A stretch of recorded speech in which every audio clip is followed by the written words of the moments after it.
Technical, go ahead. You play it out if you're ready. I'm raising prejudicial question. Ano nangyayari dito? So, mas credible si Bryce kaysa Diskaya. Bakit gano'n? Why are so protective? Why are so protective? Nagmamadali daw po ako na mabigyan sila ng witness protection program. Yun po yung sinasabi ng batas eh. Pag hiningi nila with their consent, sapagkat nanganganib ang buhay niya, hindi ka magmamadali.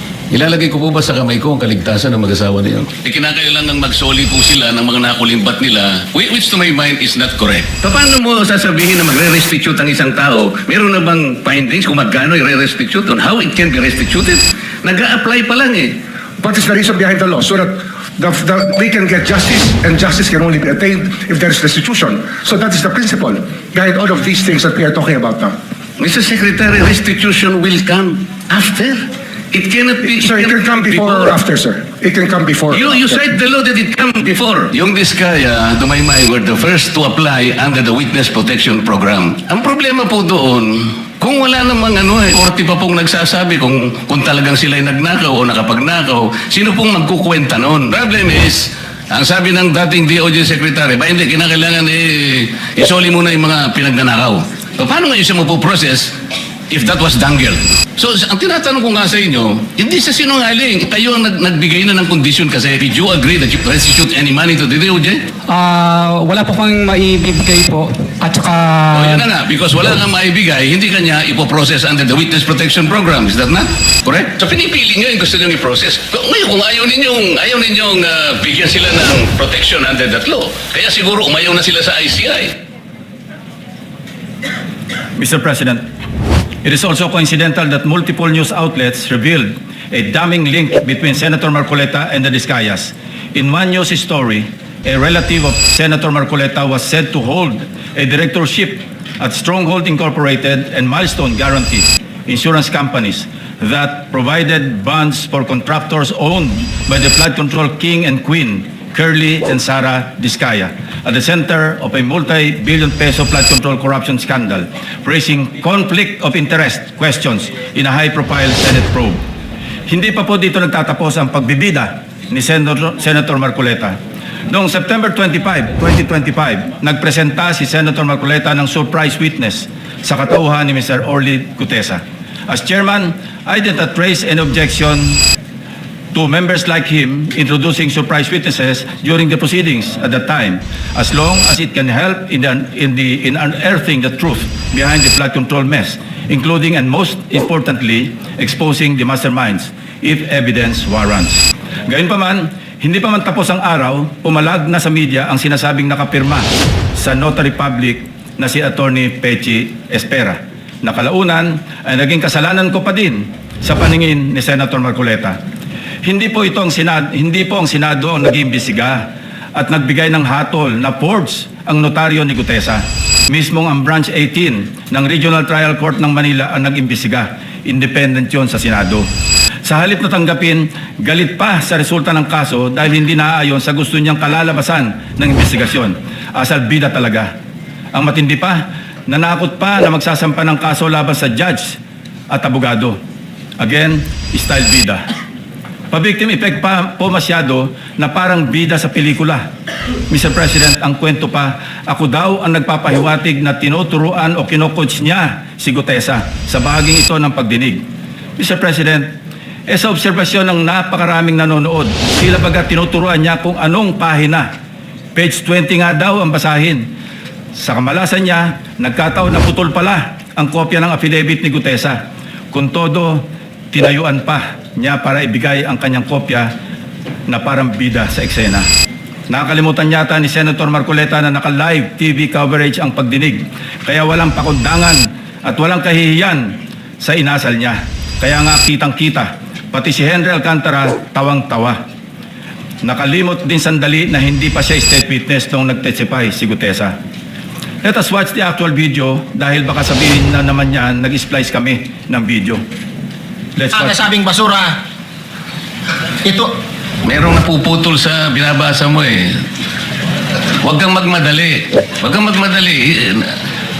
naputol na. Ulitin mo yung paragraph 20. Wala na ako, hindi ko makita na putol na siya.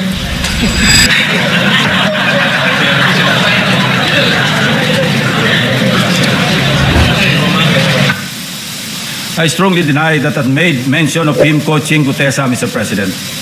Ulitin ko, sakaling hindi pa rin talaga magets, tinanggap pa rin ng komite ang sinumpang salaysay ni Gutesa bilang valid at bahagi ng record dahil sa katotohanan siya ay personal na humarap at nagpatunay under oath ng nilalaman ng kanyang affidavit. Ang masama, Mr. President, tinanggap naman natin sa record ang testimonya ni Mr. Gutesa. Hindi pa rin tumitigil sa kakareklamo si Senator Marcoleta. Mr. President, ang tunay na issue hindi ang forged na affidavit kundi ang biglaang pagtatago at pagkawala ni Gutesa. For the information of this body, Mr. Gutesa, who was presented as a witness by Senator Marcoleta, has been unavailable since his initial appearance. Moreover, the committee made the option for Senate protection available to him, but he as evidenced by his signed waiver. And we are dutiful in locating him, Mr. President. Pinuntahan namin ang lahat ng addresses para mayabot ang imbitasyon ng komite and even rigorously visited our CCTV camera footage. Again, displaying his obsessiveness for the nth time, Senator Marcoleta even lambasted me by implying that I was surveilling his office. Galit na galit. Samantalang nais lamang nating matukoy kung sakaling may kasama si Mr. Gutesa nang dumating sa Senado upang sa gayon ay magkaroon tayo ng lead kung paano siya muling maimbitas sa susunod na pagdinig. Hindi ko na nga pinalaki ang aking mga obserbasyon sa paksang ito, Mr. President.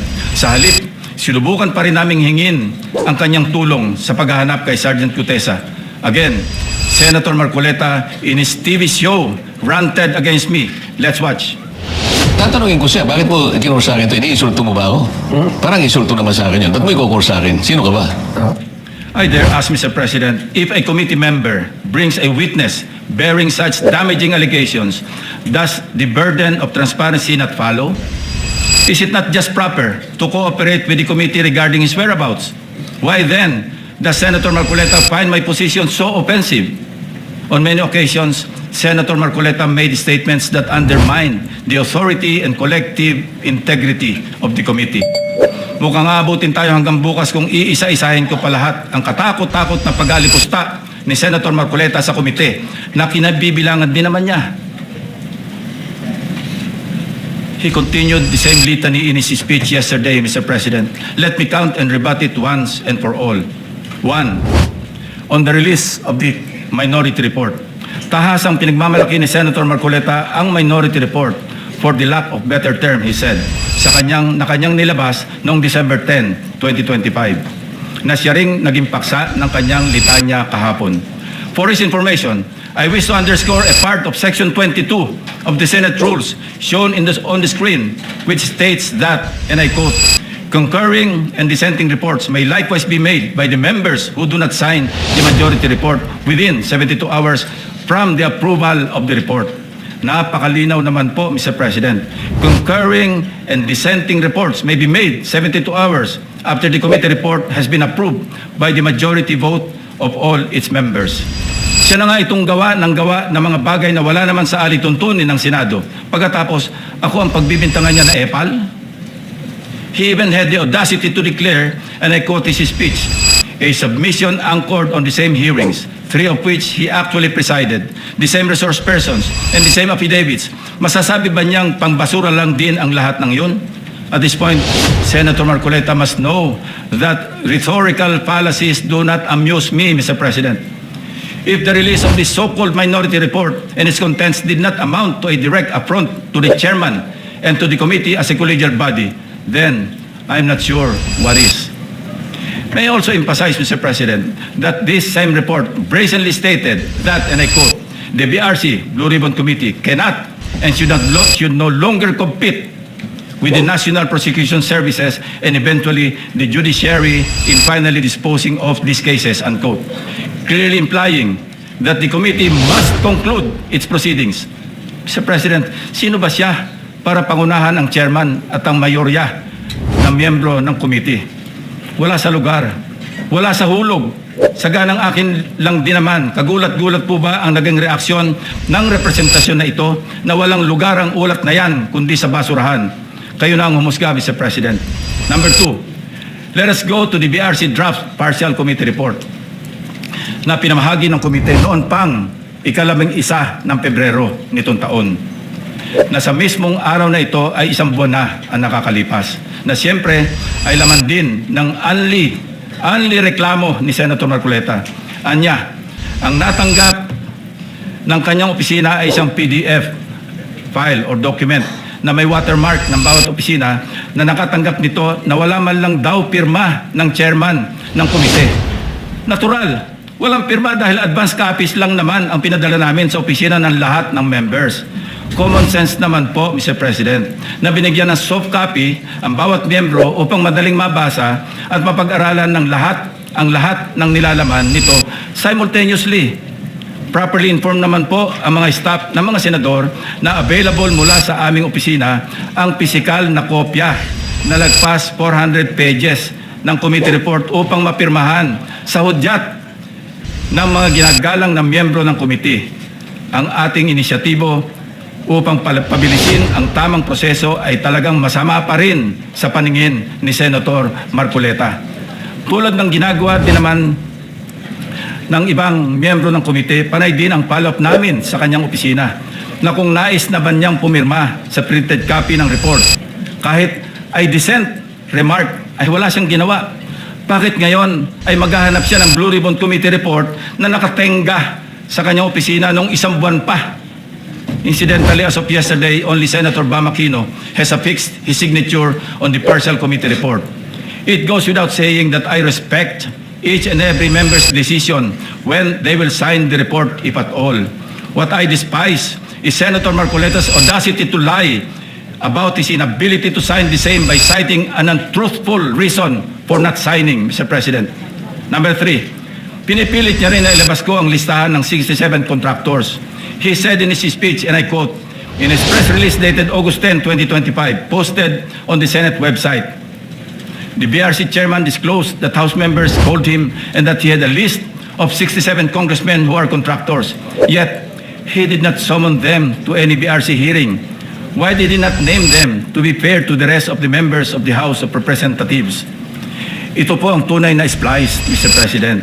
Kung babasahin lang po ni Ginoong Marcoleta ang susunod na sentence, malinaw na malinaw po.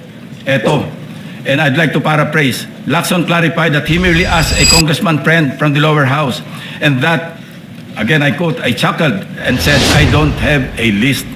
Ulitin ko po, noon at hanggang ngayon, kahit ipagpilitan at isplice ng kung sino, wala akong listahan at wala akong sinasabing may hawak akong listahan ng mga tinuguroang contractors. Wala akong pangalan. Alam mo yung 67 contractors na naging congressmen or yung congressmen contractors, nakuha ko yan sa isang member ng House. Noong kasi simula pa lamang ng 19th Congress.